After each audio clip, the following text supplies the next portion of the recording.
Welcome viewers and subscribers to another program.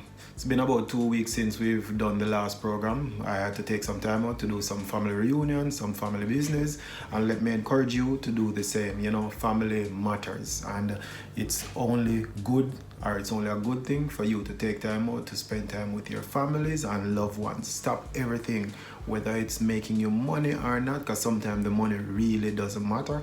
So you have to spend that time with the ones you love, because you know we're only here for such a short time, and it's best to use that time wisely.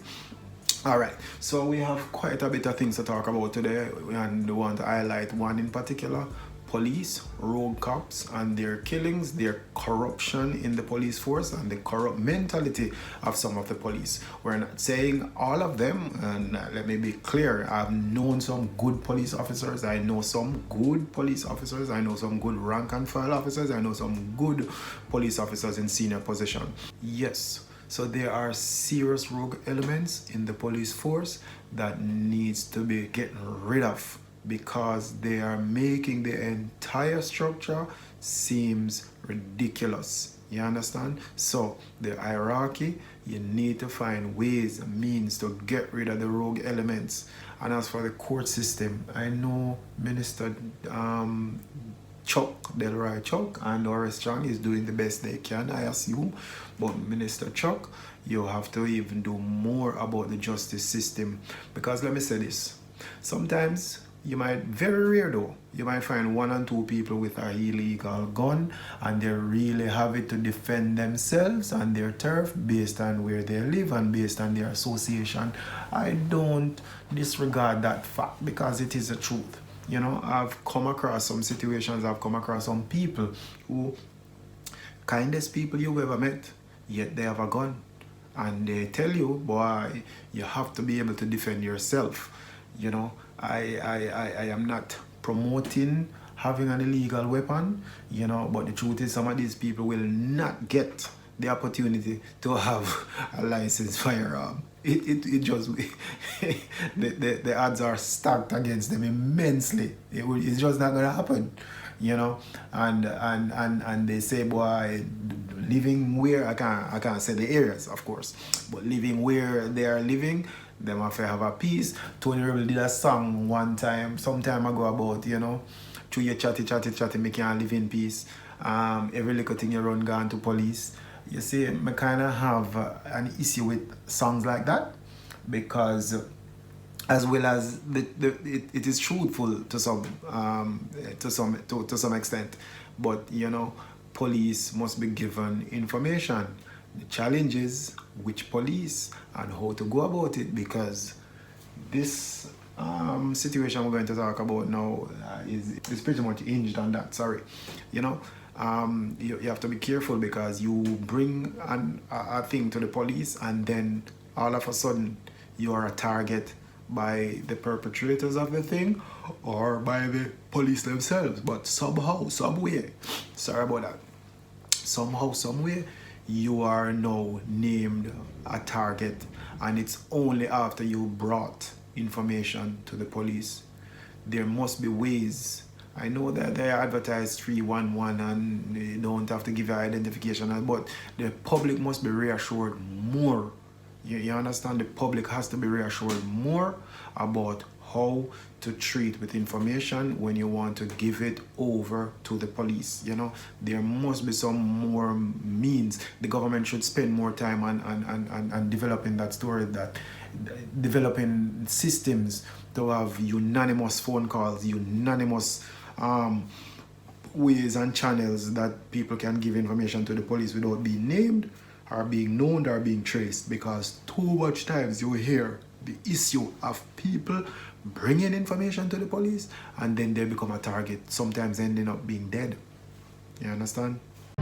Welcome to my YouTube channel. Stay for the enlightenment. Have your say. Get involved. Subscribe, comment, click, share. Let's go. This case now with this shooting of one Philip Wallace. it's a tragedy for me. I am not going to defend him if he's involved in any wrongdoing, but there's no evidence of such, and he was killed purportedly by 3 police officers.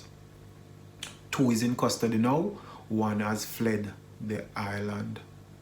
The argument or the story surrounding Mr. Wallace killing is as such.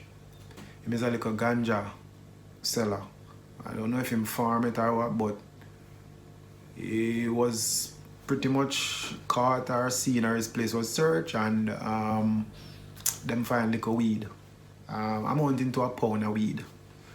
And the policemen have extorted him, or trying to extort him. My unofficial information is that it's been happening for a while. They're extorting him and they want more money. A little weed seller, I know the place, I know the person. I drive past there to go home. I drive past there on a regular basis. Yeah? And I've seen the young man. Well, not so young, but I've seen the man. Very respectful. At his shop, police are so brazen to come and shoot this man with witnesses. Witnesses were there. You understand? His fiance, girlfriend, baby mother escaped. You understand? And other witnesses were purportedly there. Shoot this man 8 shots. All because what happened? He's tired of the extortion and the blackmail. He went and report these police officers. Shortly, I mean, you can't make this up. You only see these in movies. Shortly after this man makes the report, he was killed at his place of business, all because he must sell some weed. In this day and age, how can a man be blackmailed, been extorted for a little weed? Government, Mr. Politicians, Mr. Holness Administration, what are we doing? If ganja is legalized, it cannot be for some. I see Michael Freighter and a few others have big business with ganja. See the clips here? Big business with ganja. Right? Have ganja license to do whatever accordingly. Medicinal marijuana, we know that is bull crap. Man want weed for smoke, man, you smoke. What is medicinal marijuana?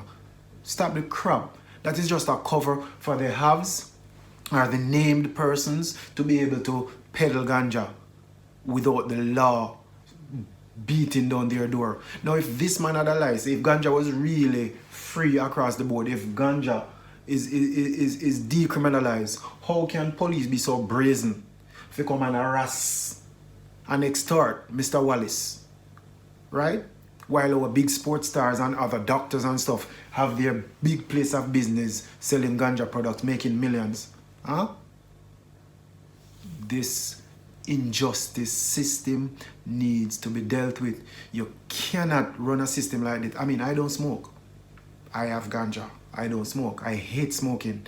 And in fact, I am asking the government to also take a closer look on banning public smoking, because I don't feel comfortable. I walk past and a man just puff and spew him poison in the air, and I have to pass and inhale that.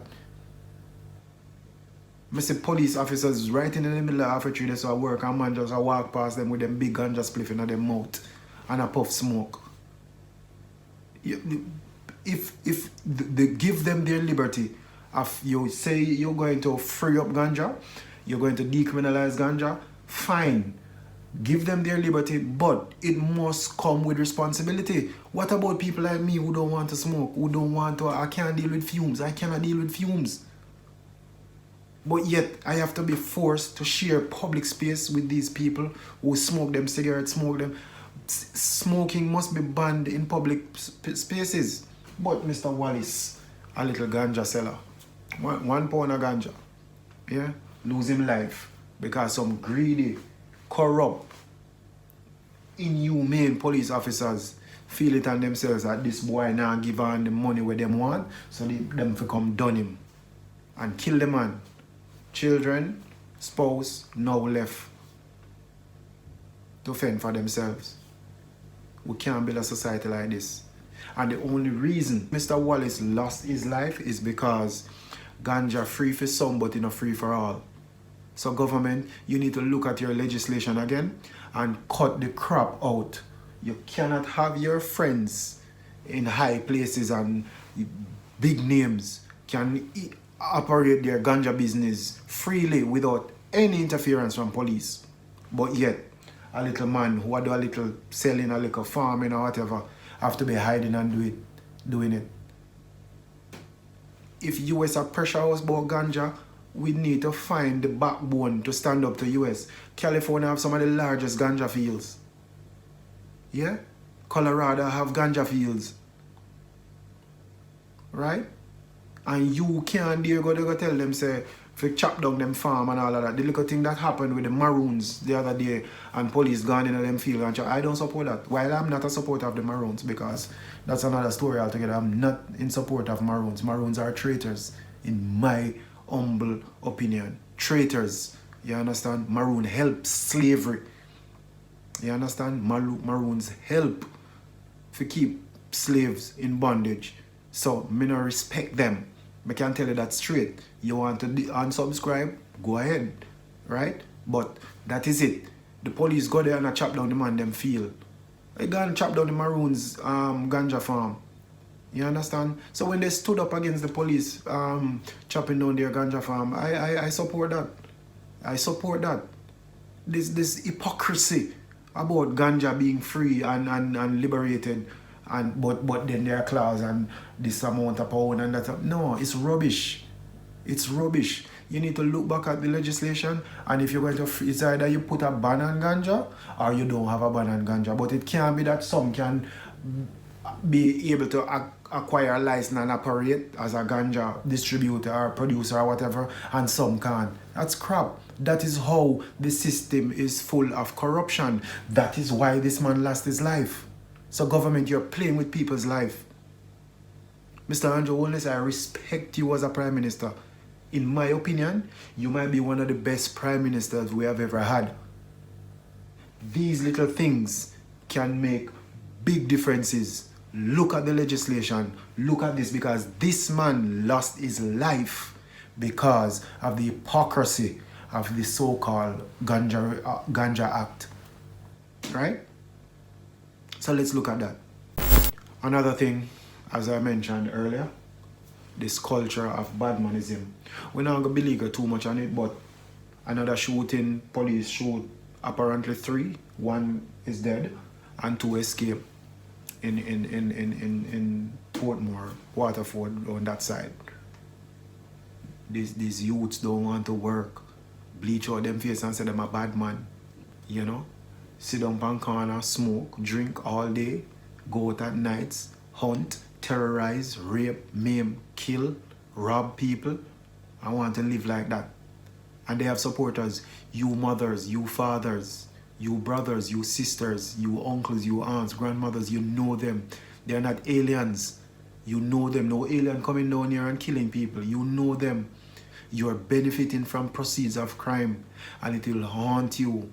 It's going to haunt you, and it's going to bite you. A lot of the killings that happen sometime between these gangsters are not unjustified, you know.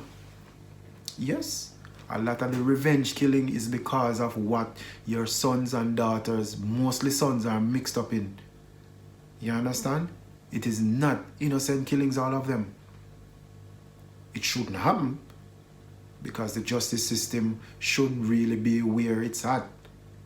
But the truth is, the justice system can do so much and no more. When you have this culture of now tell the police information, now give information to the police, you understand? And boy, you know, watch them man the thing. Yeah, and you help criminals to grow like that, to become brazen. And them bleach face boy with gun. I never know I would have lived in a Jamaica to see Jamaica become a haven for these criminals. And some of these criminals have some of the biggest and best lawyers, you know. The Egberts, the Toast Champions, the Don Feets. Yes, big lawyers. So criminality does pay. Some of these lawyers, they have no moral standings. They are all about the mighty dollar. I understand.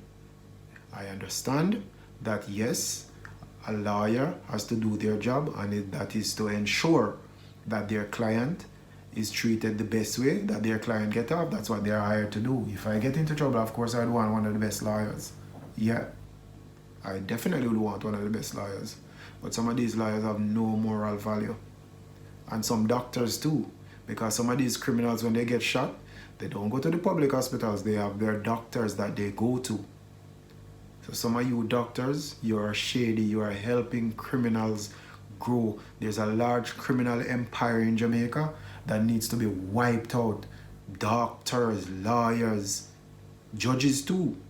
But I don't have any proof, but we know, because some of these cases, when you hear a man who killed 2 persons, convicted for 2 murders, and he's only going to serve 12 years. What is that saying? What is that saying to another criminal? Because the talk is out there, The boy now diss me, I prefer shot a boy or dig off a boy's face and go over jail, go get fat, and come back out in another couple of years. Huh? That is the talk out there. So the court system is no deterrent. That's why sometimes, that's why I say, earlier, that some of the killings are not innocent killings. Because you kill somebody for me and you go to jail for 2 years and come back. That's not justice. So that's why some man say, must catch you. Better me go do you something. Jungle justice. I don't support it. But can you really argue against it? Because where's the justice for me? If you hurt one of my family members or hurt my friend, right? You get caught, get convicted, and go to jail for 1 year or 2 years, or 3, 4, 5 years and come back. And you're not reformed because there's no reformation in these jails. Because the taxpayers are still feeding them. If it was really about reformation, they would be farming their own food and taking care of pretty much everything. And helping the city too, cleaning up the city. You understand? We shouldn't have to be paying so much to collect garbage when prisoners in a jail sit down and get fat. It's ridiculous. You know what is in the Bible? For those who believe in the Bible, there is not one scripture where God instituted prison. Not one, Not one scripture where God himself instituted prison. Because that thing don't work. There's no justice in it. Yeah, I know the pro-life people will get at me because I'm plain and simple on this. Criminals, murderers, cold-blooded murderers must die. That's my philosophy. Cold-blooded murderers must die. I don't see a man who kills somebody because he might defend himself or, No. Yes, they can get time and figure out some ways and other punishments, but cold-blooded these hitmen, these wanton murderers who are rape, shoot babies, shoot women, shoot whole ladies, whole man, them fi dead. Them fi dead. That's my take on it. I know it's a lot, but leave your comments, subscribe, like, or even dislike. Like we all well said, it's a part of the process. Bless up until next time. Peace out.